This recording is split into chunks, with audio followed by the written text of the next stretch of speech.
There we go, the Irish have done it. A historic first series win in New Zealand, and the Irish win the third test by 32 points to 22. What a game it was. It had everything in it. Absolutely brilliant from start to finish. One enthralling match, and I was glad that I was able to catch this one. This is my review and my reaction to the game. As always, let me know your thoughts in the comments down below on this one. Hit the subscribe button, it's free to do as we keep the videos coming for you, and of course leave a like on the video as well. Let's go through the game. Let's talk about some of the key moments where this game was won and lost. Let's get into it.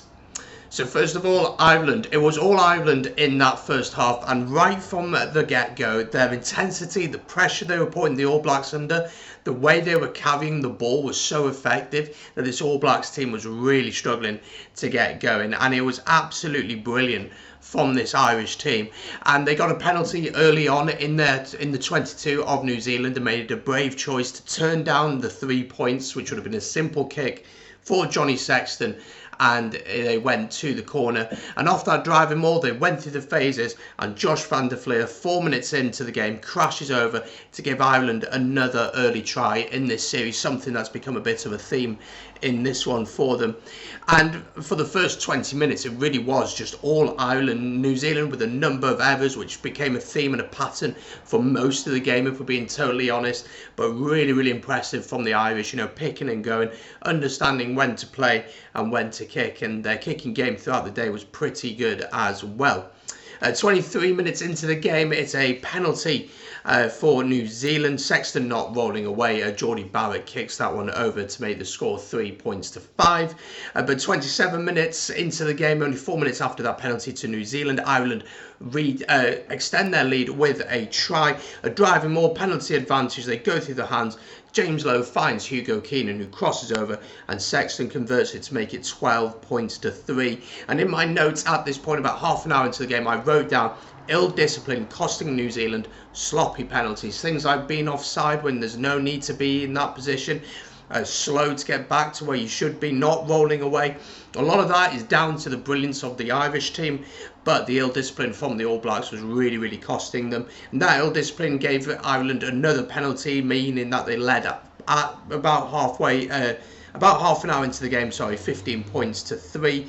It would get worse for the All Blacks, as Robbie Henshaw would score probably one of the best tries of the series, I must say. New Zealand all over the place defensively, but take absolutely nothing away from this Irish team. In the 22, they go through the phases, then they release the back. Sexton runs straight to the line, draws in the defender, feeds it into Bundy Aki, who gives a lovely pass to a lovely angle run from Robbie Henshaw, and it's easy for him to cross. Sexton converts it to make that Ireland lead by 22 points to 3 at half-time, and things at half-time would have to change for this All Blacks team if they wanted to get back into it. I'm sure there were some very serious words, some very harsh words, and some home truths told at half-time in that home dressing room. But they started off absolutely brilliantly, complete opposite to the way they played in the first half. Ardie Surveyor, what a try from him, 43 minutes into this one. Over 20 back-to-back phases, just keeping the ball, a quick ball, recycling comfortably, something we saw Ireland do so well in the first half. New Zealand now started to do it, and after a few phases, Surveyor crosses, turns his body and manages to get the finish down. It's a brilliant finish, and Beauden Barrett converts that one to make it 10 points to 22. And now you're thinking, okay, game on potentially. New Zealand probably still need to get the next score. They probably still need to have a big moment in the game, and there is a big moment in the game, and I'm interested to hear your thoughts on this one. Andrew Porter is sent to the sin bin for a head-on-head collision with Brodie Retallick. Now, we remember what happened in the first test. We know what happened in the second test with the cards, didn't we? We saw that in the second test with that red card. I'm not sure. I'm not sure on this one. There's a little bit of a rap from Andrew Porter. The words that Wayne Barnes used, these were the exact words I used. I wrote them down. He said he absorbed the tackle. Those are the words that Wayne Barnes has used for that tackle by Andrew Porter on Brodie Retallick. If it's a red card, if you're Irish, I don't think you can complain. If it's a yellow card, as a New Zealander, you'd be pretty upset by that. So it's a very close call. Personally, I'd lean more towards the red card territory, but that's the way that Wayne Barnes saw it. So Ireland can certainly count themselves lucky. But Andrew Porter was then sent to the bin for those 10 minutes. And New Zealand really needed to capitalise on that, and they absolutely did. A try for New Zealand off the back of a driving maul. Ioane bounces off a tackle and steps beautifully past Keenan, I think it is, and finishes well. Geordie Barrett then adds a conversion to make it 17 points to 22. And you're thinking now, this is it. This is when New Zealand really smell blood and they really come back into it. But again, that ill discipline costing them. Only 5 minutes later, another penalty to Ireland. Sexton with a penalty. Sexton booting one over from absolutely miles, and later on actually hit the post. But Sam Cane not rolling away in this instance. Ireland just keeping that scoreboard ticking while they're down to 14 men, leading now by 25 points to 17. Will Jordan then steps up 3 minutes later. It's pretty hectic, this one, and it's a brilliant try from him. It's a lovely break on his own 10-metre line. He just backs his pace, backs his gas tank to beat Sexton to the line. He does have the option of, I think it's Bowden Barrett, but he decides to go alone, and it's a brilliant finish. The conversion is missed. It's close. Has he got it over or not? But it just flies over the post, over the top of the actual post itself. New Zealand 22-25 Ireland now. And you think that that's going to be, we're going to have a nail biter right to the end, but just 4 minutes later, again, Ireland managed to get the score. They managed to get another score here. A driving maul from Ireland, 5 metres out. And Heaven peels off the back. And I remember watching it thinking, why are you peeling off the back? Going alone there against 4 All Blacks. But he manages somehow to power himself over. They check on the TMO for the grounding.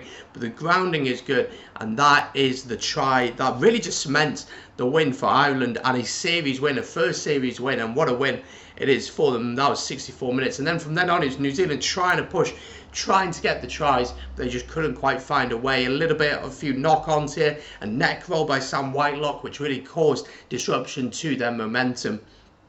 But what a game of rugby. What a game of rugby.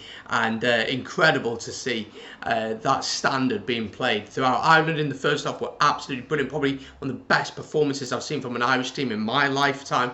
But, and New Zealand, probably one of the worst performances I've seen from them in the first half in my lifetime. The second half, they came back, they kept the ball well, but got to talk about a few players. First of all, in my opinion, the man of the match, Tyke Byrne. Wow, absolutely unreal. The turnovers that he got at key moments, the carries, the tackles that he did, absolutely brilliant. He's one of the best in the world in his position, and his work at the breakdown was fundamental and so key for this Irish victory. Got to talk about, I thought Caelan Doris had a really strong game, carried the ball really, really well.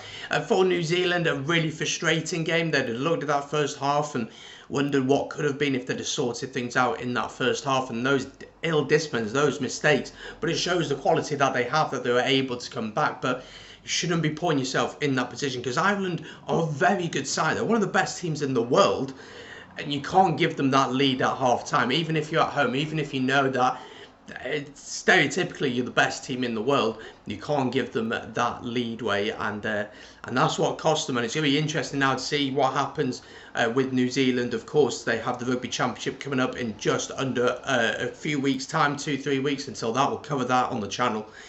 There's a lot to be done. There's a lot to be done, but it's exciting times, and I'm really looking forward to the rest of the rugby. Of course, there'll be a reaction to South Africa against Wales later today, so be sure to check that out. There's a preview out on the channel for that already.